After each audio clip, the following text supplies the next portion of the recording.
संसार में ऐसा कौन व्यक्ति होगा जिसके मन में मृत्यु से संबंधित कोई प्रश्न न आता हो? मरने के बाद आत्मा की क्या गति होती है? आत्मा होती भी है या नहीं होती है? आत्मा क्या वस्तु है? कौन इसे शरीर से निकाल देता है? आखिर आत्मा क्यों निकल जाती है? इस तरह के सैकड़ों प्रश्न व्यक्ति के दिमाग में आते हैं, लेकिन उनका समाधान वह स्वयं नहीं कर पाता। इनका समाधान करने के लिए वैज्ञानिकों ने भी बहुत कोशिश की है। वैज्ञानिकों ने जब इसके कारण का पता लगाया तो उन्हें पता चला कि शरीर में कोशिकाओं की वृद्धि होती है। अगर बाल्यावस्था है तो जितनी कोशिकाएं डेड होती हैं, जितनी कोशिकाएं मरती हैं, उनसे ज्यादा कोशिकाएं उत्पन्न हो जाती हैं। युवावस्था में जितनी कोशिकाएं मरती हैं उतनी कोशिकाएं उत्पन्न होती हैं, इसलिए युवावस्था बनी रहती है। लेकिन वृद्धावस्था में इसका उल्टा होता है, जितनी कोशिकाएं मरती हैं उससे कम बनती हैं। और कभी कभी तो ऐसा होता है कि कोशिकाएं बनती ही नहीं, फिर तो व्यक्ति की मृत्यु ही आ जाती है। इस मृत्यु का रहस्य जानने के लिए इतिहास में आपने सुना होगा, पढ़ा होगा, कई प्रसिद्ध महापुरुषों ने अपने घर का त्याग कर दिया था, गृह त्याग किया था। सबसे पहले सिद्धार्थ जब रथ में बैठकर उन्होंने एक मृत डेड बॉडी को जाते हुए देखा, तब अपने रथी से, अपने चालक से पूछा कि इसे क्या हो गया है? तब उस रथी ने बताया, महाराज इसकी मृत्यु हो गई है। मृत्यु क्या होती है? राजकुमार सिद्धार्थ यह भी नहीं जानते थे कि मृत्यु क्या होती है, और उन्होंने रथी से कई सवाल कर डाले कि क्या मृत्यु हमारी भी होगी? रथी ने कहा, चालक ने कहा कि हाँ महाराज, आपकी भी मृत्यु होगी, आप भी नहीं बच सकते हो। क्या मेरी यशोधरा की मृत्यु भी होगी? हाँ, आपकी पत्नी की मृत्यु भी होगी। ऐसा क्यों होगा? इसका कारण हम नहीं जानते हैं ऐसा क्यों होगा, लेकिन होगा अवश्य, क्योंकि कोई भी व्यक्ति इस मृत्यु से नहीं बचता है। यह प्रश्न सिद्धार्थ के दिमाग में कौंधता रहा और आखिरकार इस प्रश्न के समाधान के लिए उन्होंने गृह त्याग किया था। महर्षि दयानंद को देखिए, जब उनके चाचा की मृत्यु हुई थी तो आंखों से आंसू नहीं निकले थे। इतने भयभीत हो गए कि वो इसी प्रश्न के समाधान में लग गए कि ये मृत्यु है क्या चीज, ऐसा क्यों हो गया, इस शरीर में से क्या निकल गया। जब बहन की मृत्यु हुई थी तब भी उनके आंखों से आंसू नहीं निकले। तब परिवार के लोग कहने लगे, ये बहुत निष्ठुर हृदय है। लेकिन ऐसी बात नहीं, वह तो एक कौतूहलवश इस मृत्यु को जानने का प्रयास कर रहे थे। जब उनकी समझ में घर पर नहीं आया मृत्यु क्या चीज है और इस पर कैसे विजय प्राप्त की जा सकती है, तो उन्होंने गृह त्याग किया था और सारा जीवन योगाभ्यास करते हुए, वेदों का प्रचार करते हुए सारा जीवन व्यतीत कर दिया। महर्षि दयानंद ही नहीं, अनेक व्यक्ति इतिहास में हुए हैं जिनके मन में मृत्यु संबंधी प्रश्न आते हैं। राजा जनक याज्ञवल्क्य जी से मृत्यु संबंधी अनेक प्रश्न पूछा करते थे। महाराज भर्तृहरि के मन में मृत्यु का प्रश्न आया तो उन्होंने गृह त्याग कर दिया, वैराग्य हो गया। उन्होंने समझ लिया कि इस नाशमान संसार में कोई चीज स्थायी नहीं है, इसलिए अमरता के लिए आत्मा की खोज करनी चाहिए। और उन्होंने वनों में रहकर ये जो वैराग्य शतक है, नीति शतक और श्रृंगार शतक तो पहले ही लिख दिया था, वो पढ़ने योग्य नहीं है, लेकिन उनके नीति शतक और वैराग्य शतकों को कौन व्यक्ति नहीं पढ़ता। उन्हें जब पढ़ते हैं तो आत्मा में, मन में एक बहुत अच्छी प्रेरणा मिलती है। गुरु गोरखनाथ को भी यही प्रश्न उत्पन्न हुआ था, पतंजलि को यही प्रश्न उत्पन्न हुआ था। हर व्यक्ति के मन में यही सवाल होता है कि मृत्यु है क्या चीज। आज के वैज्ञानिक लोगों को विश्वास दिला रहे हैं कि हम मृत्यु पर विजय प्राप्त कर सकते हैं। और अमेरिका में तो वैज्ञानिकों ने मिलकर एक प्रयोगशाला खोली है जिसमें 80-80 साल पुरानी लाशें रखी हुई हैं और उनको विश्वास है कि हम इन्हें कभी न कभी जिंदा कर देंगे। वो अपनी खोज कर रहे हैं, लेकिन अभी तक उन्हें सफलता प्राप्त नहीं हो पाई है। उनके परिवारीजनों को वो आश्वासन दे रहे हैं और उनसे उन लाशों को सुरक्षित रखने के लाखों रुपए वसूल कर रहे हैं। सज्जनों, यह संभव नहीं है। यदि यह संभव हो गया तो फिर ईश्वर को कौन मानेगा? आत्मा को कौन मानेगा? यदि यह शरीर ही मरता है तो आज कोई भी वैज्ञानिक ऐसा कोई यंत्र नहीं बना पाया, ऐसा कोई प्लास पेचकस नहीं बना पाया कि शरीर के बोल्ट कस देने पर वह जीवित हो जाए। ऐसा करना संभव है ही नहीं। लेकिन कुछ धर्म ग्रंथ जिन्होंने मृत्यु के विषय में प्रचार किया है, आजकल बहुत प्रचलित हैं। उनमें सर्वोपरि हिंदू समाज में गरुड़ पुराण को माना जाता है। गरुड़ पुराण को जब पढ़ते हैं तो उसमें एक यमराज नाम के पात्र की कल्पना की गई है कि मृत्यु के समय यमराज आते हैं और आत्मा को निकाल कर अपने साथ ले जाते हैं। और जब उन्हें दरबार में पेश किया जाता है तो वहां पर चित्रगुप्त उनका खाता खोलता है और उनके कर्मों के अनुसार उन्हें वहां पर पुरस्कार या दंड दिया जाता है। यही नहीं, गरुड़ पुराण में वैतरणी नदी का भी जिक्र आता है। लेकिन ये सभी मान्यताएं मिथ्या हैं, क्योंकि यमराज कोई प्राणी नहीं है, कोई शरीरधारी नहीं है जो इन आत्माओं को लेने के लिए आते हो। अरे इस संसार में, इस ब्रह्मांड में कितने लोग हैं? यमराज एक है। अगर शरीरधारी यमराज है तो एक ही समय हजारों लाखों लोगों की मृत्यु होती होगी, तो वहां पर वो तुरंत कैसे पहुंच जाते होंगे? और उनका वाहन भी देखिए, भैंसा बताया है। भैंसे की चाल कितनी तेज होती है ये आप जानते ही हैं। इतनी गति से यदि भैंसा चलेगा तो यमराज को पहुंचा भी नहीं पाएगा। ये सब मान्यताएं मिथ्या हैं। और इसमें वैतरणी नदी का जो जिक्र किया गया है, वैतरणी नाम की कोई आकाश में नदी नहीं है। अगर वैतरणी नदी होती तो उसमें जल वहां पर कैसे ठहर सकता था? उसमें आत्माएं कैसे डूब सकती थी? क्योंकि गीता में तो आत्मा को नैनम छिन्दन्ति शस्त्राणि नैनम दहति पावकः न चैनम क्लेदेन तापो न शोषति मारुतः। गीता कहती है, भगवान कृष्ण अर्जुन को समझाते हैं कि इस आत्मा को न कोई काट सकता है, किसी भी अस्त्र से इसे काटा नहीं जा सकता। नैनम दहति पावकः, न इसे अग्नि जला सकती है और न इसे जल गला सकता है और न वायु इसे सुखा सकती है। जब जल इसे गला नहीं सकता है तो फिर वैतरणी नदी का भय क्यों दिखाया गया? अगर वैतरणी नदी है भी और वहां से आत्मा गुजर रही है तो नदी क्या कर लेगी? क्योंकि नदी में जल होता है, जल उसे गला नहीं सकता है, डुबा नहीं सकता, मार नहीं सकता है। फिर आत्मा का क्या बिगड़ेगा? तो ये मिथ्या प्रचार इनके द्वारा हुआ है। और एक प्रेत योनि की कल्पना भी की गई है कि जब व्यक्ति मर जाता है तो उसके चारों तरफ आत्मा प्रेत बन के इधर उधर मंडराती रहती है और कभी कभी तो ये प्रेत आत्माएं शव को उठाकर ले जाती हैं। ये मान्यताएं मिथ्या हैं। ऐसा कोई उदाहरण कोई न्यूज़पेपर, किसी अखबार में हमने नहीं पढ़ा कि लोगों के देखते देखते कोई मृत आत्मा अर्थात डेड बॉडी, किसी के शव को कोई हवा में उड़ा कर ले गया हो। ऐसी घटनाएं कभी भी देखने में नहीं आती। और श्री राम शर्मा ने तो कमाल कर दिया। उन्होंने सुनसान के सहचर नाम की पुस्तक में लिखा है कि मैं प्रेत आत्माओं से बात करता था।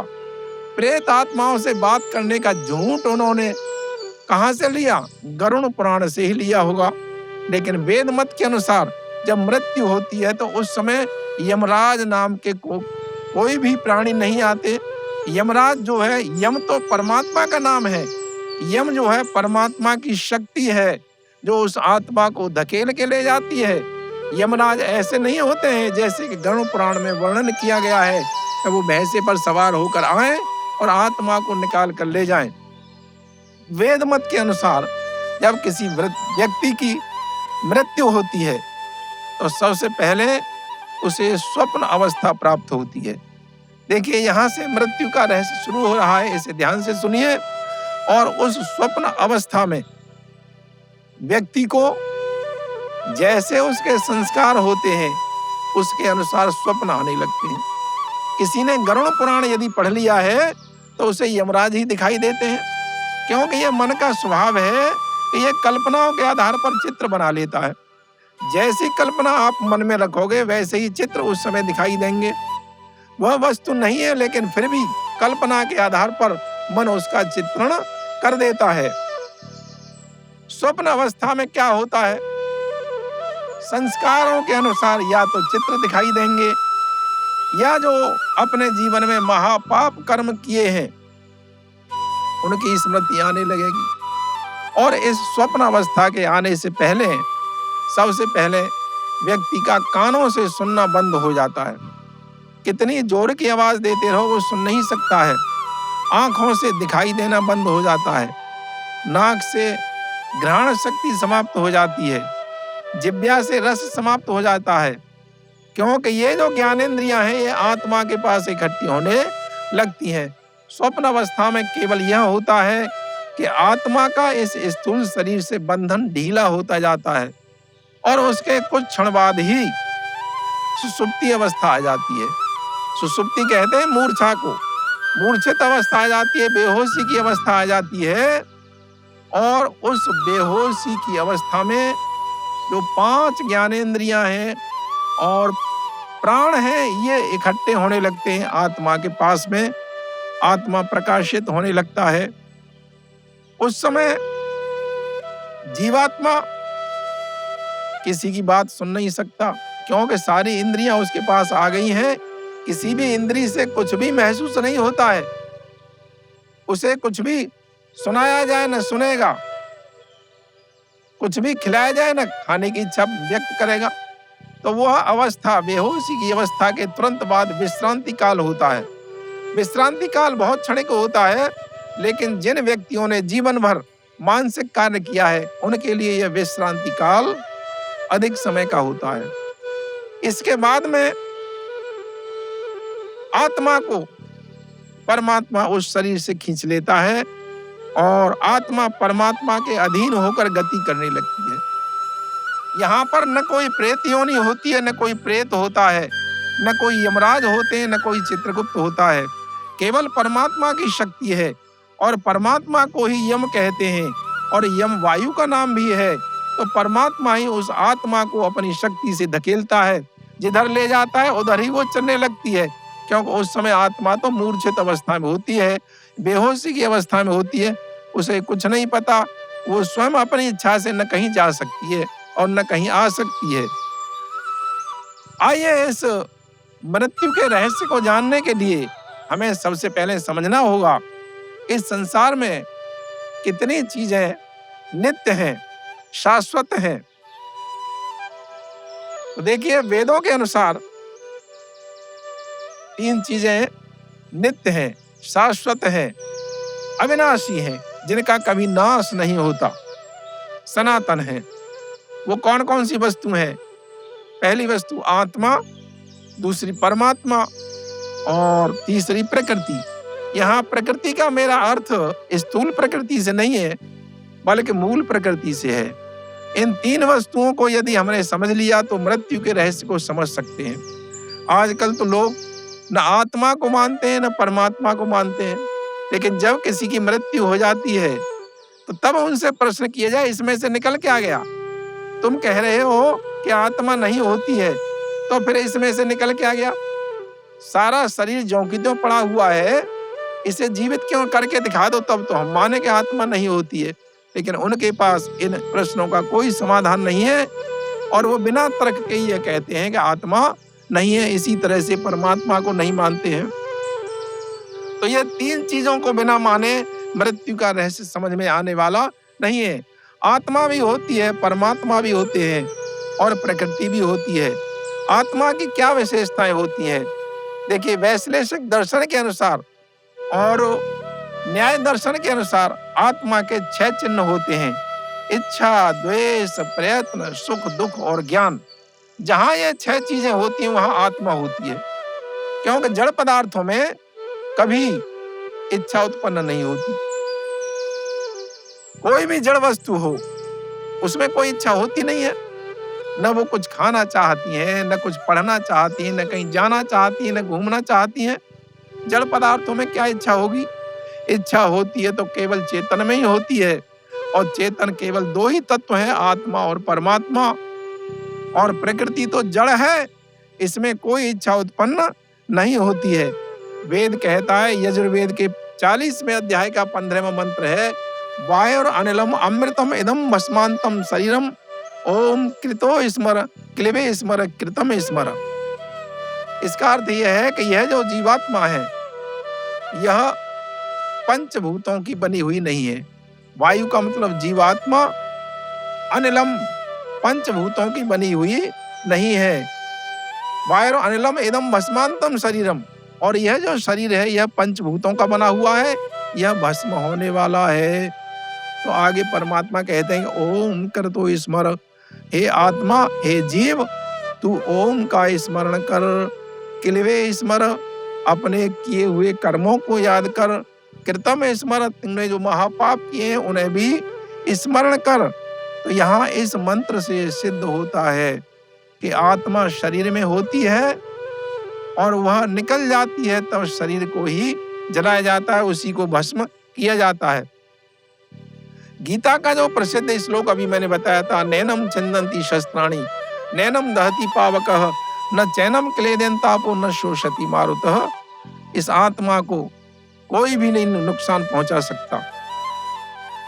कठोपनिषद में एक मंत्र आता है, न जायते म्रियते वा विपश्चिन्न न अयम कश्चिन्न बभूव कश्चिद अजो नित्यः शाश्वतो प्राणो न हन्यते हन्यमाने शरीरे। अर्थात वह आत्मा न जायते न मरियते, न जन्म लेती है न मरती है। लेकिन लोग सोचते होंगे कि आत्मा तो जन्म लेती है, इसमें ऐसी उल्टी बात क्यों लिखी हुई है? अरे, जन्म लेने का अर्थ यहाँ यह नहीं है उत्पन्न होना, बल्कि जन्म लेने का अर्थ यह है कि आत्मा और शरीर का संयोग तो होता है, लेकिन आत्मा स्वयं किसी कारण से उत्पन्न नहीं होती। यही बात तो इस मंत्र में बताई गई है। न जायते, आत्मा उत्पन्न नहीं होती, जन्म नहीं लेती, अर्थात वह उत्पन्न नहीं होती है। न म्रियते, और न वो नष्ट होती है, न उत्पन्न होती है न नष्ट होती है। वा विपश्चिन्न न अयम कुतश्चिन, और न इससे कुछ बनता है, अर्थात यह किसी न कारण से उत्पन्न हो रही है, न इससे कोई कारण उत्पन्न होता है। अजो नित्य, यह तो जन्म लेने वाली है, अजो और नित्य है, अविनाशी है, पुरातन है। न हन्यते हन्यमाने शरीरे, और शरीर के मर जाने पर यह आत्मा नहीं मरती है। कठोपनिषद का मंत्र बताता है कि आत्मा का जन्म का अर्थ है शरीर के साथ संयोग। वैसे आत्मा शरीर में नहीं आती तब उसका जन्म नहीं हुआ, वह तो अविनाशी है, अनादिकाल से है। अनादिकाल के विषय में लोग सोचते हैं कि अनादिकाल कब शुरू हुआ होगा। अरे, अनादिकाल तुम जब से सोचो उससे भी बहुत पहले से है। जहां तुम्हारी सोच पहुंचे और उससे भी और पीछे हट जाओ, वो अनादिकाल होता है। तो आत्मा और परमात्मा ये और प्रकृति, ये 3 चीजें अनादिकाल से चली आ रही हैं। ये पूरे ब्रह्मांड में है। इनको न किसी ने बनाया और न कोई बनाएगा, और इनका न कोई नाश होता। बस ये 3 का ही खेल है जिसके कारण जन्म और मृत्यु होती है। आत्मा के शरीर धारण करने के प्रमाण भी अनेक ग्रंथों में मिलते हैं। गीता का एक प्रसिद्ध श्लोक है, वासांस जीर्णानि यथा विहाय नवानि गृह्णाति नरोपराणि तथा शरीराण विहाय जीर्णान्य अन्यान संयाति नवान देहि। जैसे कोई व्यक्ति पुराने वस्त्रों को त्याग कर नए वस्त्र धारण करता है, वैसे ही यह आत्मा इस पुरातन शरीर को जो वृद्ध हो चुका है उसे छोड़कर नया शरीर ग्रहण कर लेती है। एक श्लोक में भगवान कृष्ण अर्जुन को समझा रहे हैं, बहून में व्यतीतानि जन्मानि तब चा अर्जुन तान्यहम वेद सर्वाणि न वेत्थ परंतप। हे अर्जुन, तेरे और मेरे अनेक जन्म हो चुके हैं, लेकिन तू उन जन्मों को नहीं जानता, क्योंकि तू योगी नहीं है। और मैं उन जन्मों को जानता हूं, क्योंकि मैं योग करता हूं। इससे भी सिद्ध होता है कि आत्मा जन्म लेती है, अर्थात शरीर धारण करती है। और एक स्थान पर लिखा है, न त्वम स्त्री न पुमानसी न कुमार उतवा कुमारी त्वम जीर्णो दंडेन वंचसी त्वम जातो भवस्य विश्वतो मुखः। अर्थात आत्मा न स्त्री है और न पुरुष है और न लड़का है न लड़की है, और यह आत्मा ही शरीर धारण करके वृद्ध शरीर में आ जाती है। तब वृद्ध शरीर जिसके हाथ में लाठी होती है और अनेक शक्लों वाले शरीर हमें प्राप्त होते हैं, हर जन्म में शक्ल बदल जाती है। तो इन प्रमाणों से सिद्ध होता है कि आत्मा नाम की वस्तु अवश्य है, जो इस शरीर में निवास करती है, और जब मृत्यु होती है तो वह आत्मा रूपी तत्व ही इस शरीर से निकल जाता है और शरीर जड़वत पड़ा रहता है, उसमें कोई हरकत नहीं होती है। कुछ लोग विश्वास करते हैं कि जब शव को बांधा जाता है तो कई जगह पर बड़ी कठोर रस्सियों से बांध देते हैं ताकि ये खुल के निकल न जाए, और उनका विश्वास है कि कोई प्रेत आत्मा इसे उठा के न ले जाए, या प्रेत आत्मा इसमें प्रवेश करके इस डेड बॉडी में कोई हरकत उत्पन्न कर दे तो सभी लोग डर जाएंगे। लेकिन सज्जनों, प्रेत आत्मा ये योनि कोई नहीं होती है। वेदों के आधार पर प्रेत योनि है ही नहीं। ये तो गरुड़ पुराण ने लोगों को ठगने के लिए और लोगों में भय पैदा करने के लिए इस प्रेत योनि की कल्पना की है। गरुड़ पुराण का वक्तव्य कहीं भी वेद से मेल नहीं खाता है। हमारा जो प्राचीन सनातन ग्रंथ है वह वेद है, और इन पुराणों को की रचना तो महर्षि वेद व्यास ने नहीं की है, बल्कि सामान्य लोगों ने जो संस्कृत जानते थे उन्होंने इन पुराणों की रचना करके अपना नाम इसलिए नहीं डाला कि इस संसार में प्रसिद्ध नहीं हो सकते थे। ऋषियों का नाम इसलिए डाल दिया कि लोग भ्रमित होकर इन ऋषियों के मान लें, वेद व्यास के मान लें, और उसी के आधार पर हमारी रोजी रोटी चलती रहे। तो यह गरुड़ पुराण के जो वक्तव्य हैं बिल्कुल मिथ्या और असत्य हैं। आइए वेदों के आधार पर बताते हैं कि आत्मा की गति जब वह शरीर से निकलती है तो क्या गति होती है। मैंने अभी आपको बताया था कि मृत्यु के समय पर सबसे पहले स्वप्न अवस्था आती है, और उस स्वप्न अवस्था में व्यक्ति को स्वप्न आने लगते हैं। जैसे जिसके विचार होते हैं, जीवन में जो किया है उसी प्रकार के स्वप्न आएंगे। वेद में अंतिम समय में ओम का स्मरण करने का परमात्मा का आदेश है, लेकिन ओम का स्मरण वही व्यक्ति कर पाते हैं जिन्होंने जीवन में ओम का स्मरण किया हो, गायत्री मंत्र का जाप किया हो, प्रणव जप किया हो, ओम का जप किया हो। अंतिम समय पे उन्हीं के मुंह से निकलेगा, चाहे कितना ही प्रयास कर लिया जाए।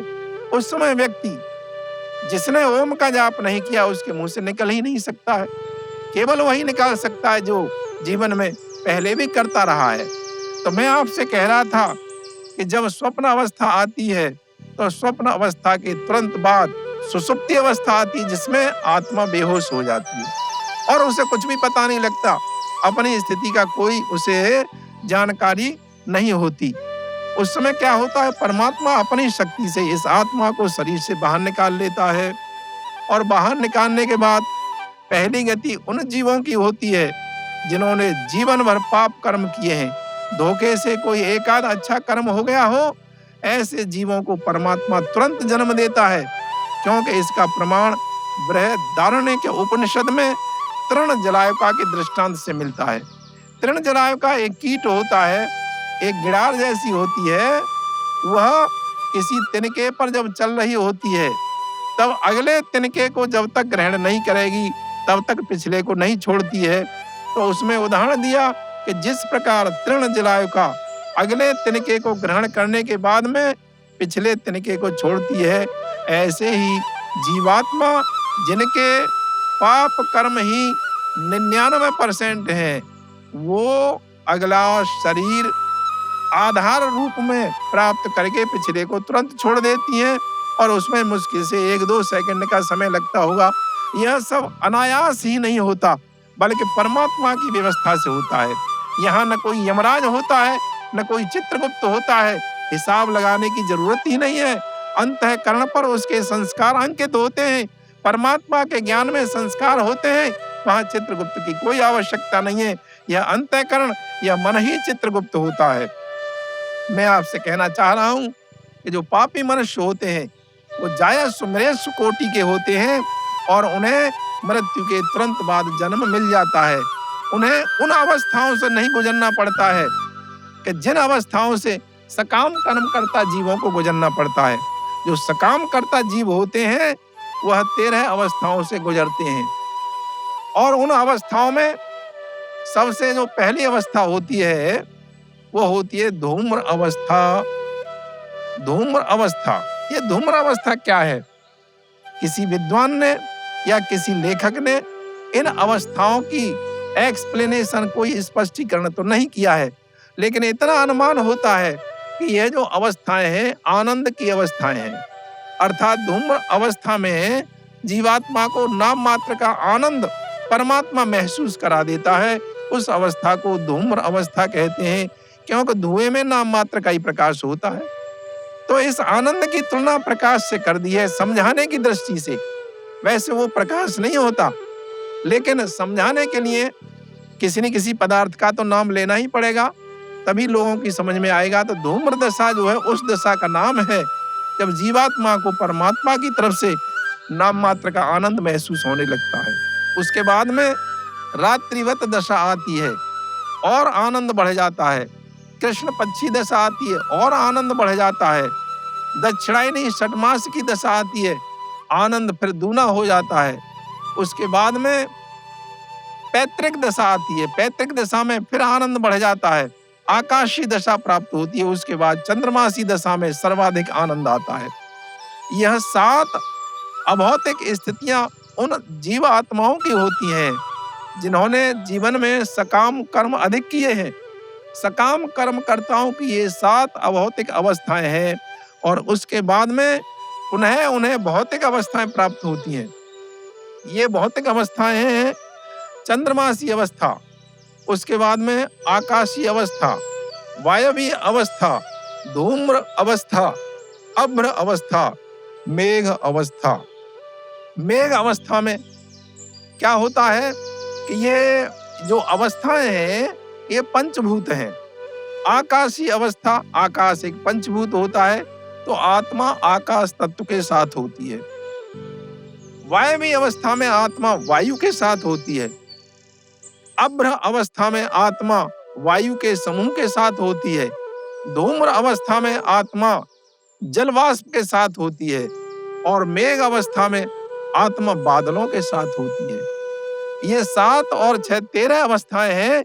इसलिए कुछ लोगों ने इस छांदोग्य उपनिषद अथवा वेद के मंत्र को पढ़कर यह समझ लिया कि आत्मा 13 दिन के बाद जन्म धारण करती है, इसलिए 13वें दिन 13वीं मनाने का प्रचलन कर दिया और उस दिन लोग बड़ी खुशी से दावत खाते हैं, 13वीं की दावत। अरे इस 13वीं की दावत का तो कहीं वर्णन नहीं है। यहां तक महाभारत में भी मना किया गया है। अरे जिस व्यक्ति के घर में मृत्यु हो गई हो, जिसके परिवारजन शोकाकुल हो, उस घर में भोजन करना तो ठीक भी नहीं है, क्योंकि वो अपना ही प्रबंध नहीं कर पा रहे हैं ठीक से। वो तो अपने ही दुख से दुखी हैं, आपको क्या भोजन कराएंगे। लेकिन बेशर्म लोग उन पे दावत का ऋण थोप देते हैं और वो बेचारा कर्ज लेकर और ये 13वीं की प्रथा के अनुसार ये दावतें इत्यादि का आयोजन करते हैं। ये अवैधिक प्रथाएं हैं, ये समाज से बिल्कुल बंद होनी चाहिए। तो मैं कह रहा था सकाम कर्म कर्ताओं को जब 13 अवस्थाएं प्राप्त होती हैं, तो 13 अवस्था प्राप्त होने के बाद में जब जीवात्मा मेघ दशा में होती है, तो बादल जब बरसते हैं तो जल के साथ ही जीवात्माएं या तो जलाशय में पहुंचती हैं या जल के माध्यम से किसी वनस्पति में पहुंचती हैं। चावल है, उड़द है, धान है, गेहूं है, जौ है, इनमें जीवात्मा पहुंच जाती है। और इन अन्न को जो भी प्राणी खाते हैं, आत्मा उनके वीर्य में स्थित हो जाती है और वह वीर्य जिस स्त्री के गर्भाशय में पहुंचता है, वहां पर आत्मा जन्म धारण कर लेती है। यह अनायास ही नहीं होता। कोई ये सोचता होगा कि ये अकस्मात हो जाता है।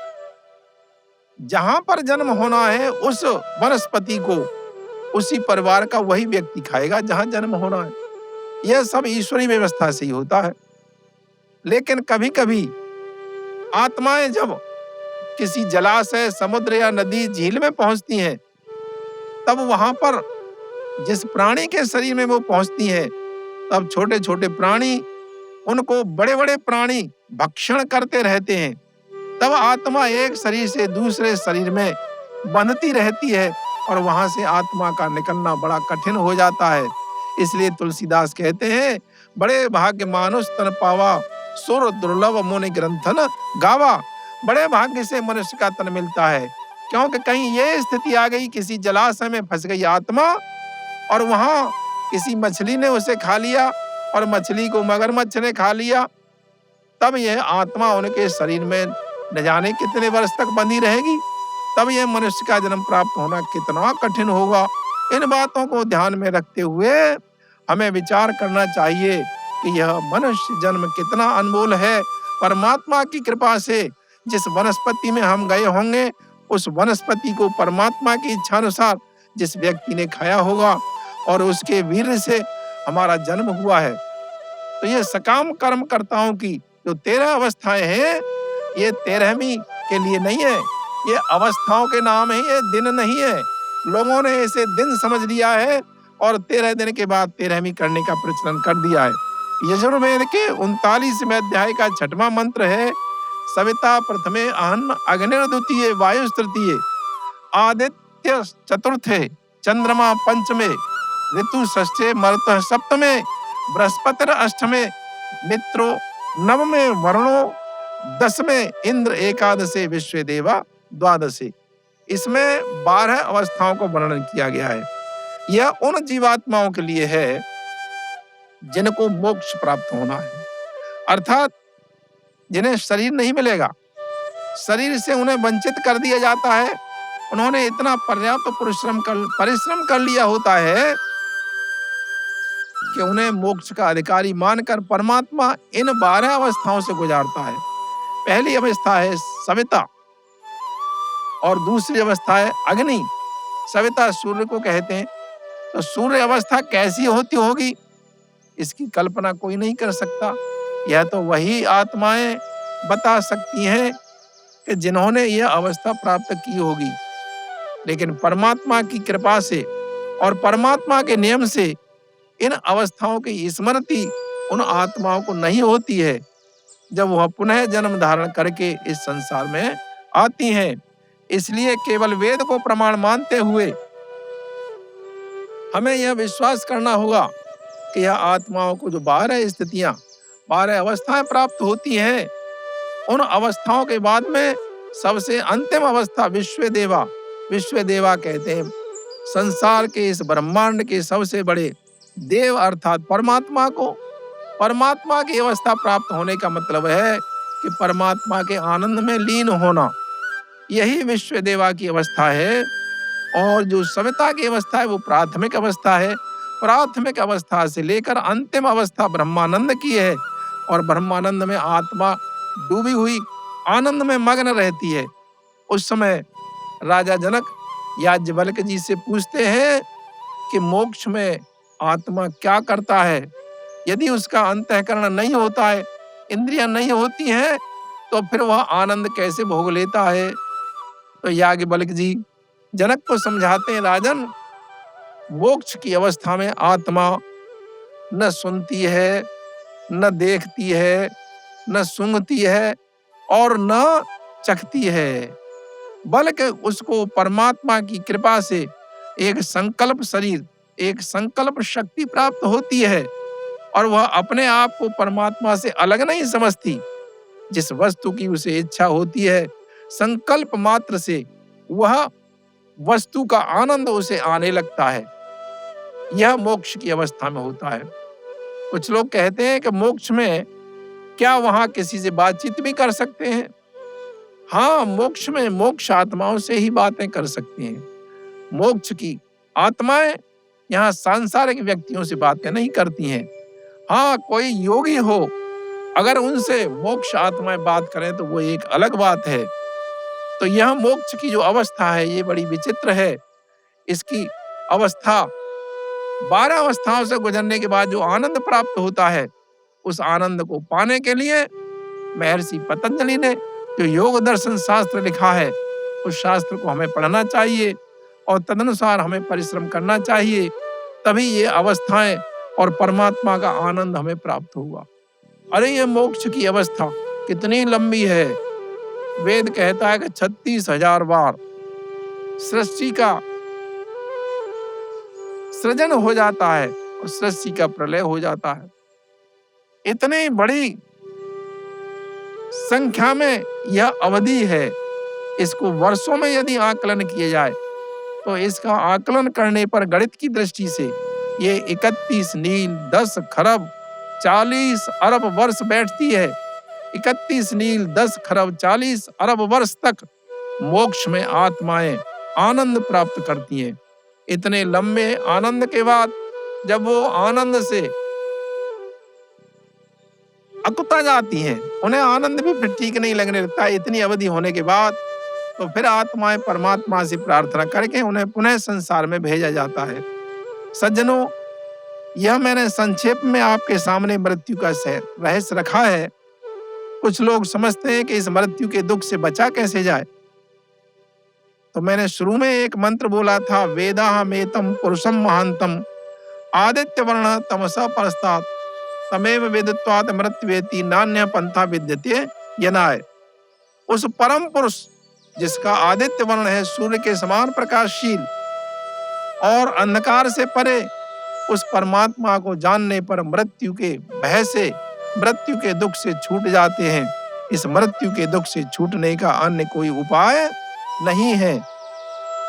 एक मंत्र यजुर्वेद के 40वें अध्याय के 14वें मंत्र में आता है, विद्या च अविद्या च यस्तद वेदो भयम सह अविद्यायाम मृत्युम कीर्त्या विद्यायाम मृतमश्नुते।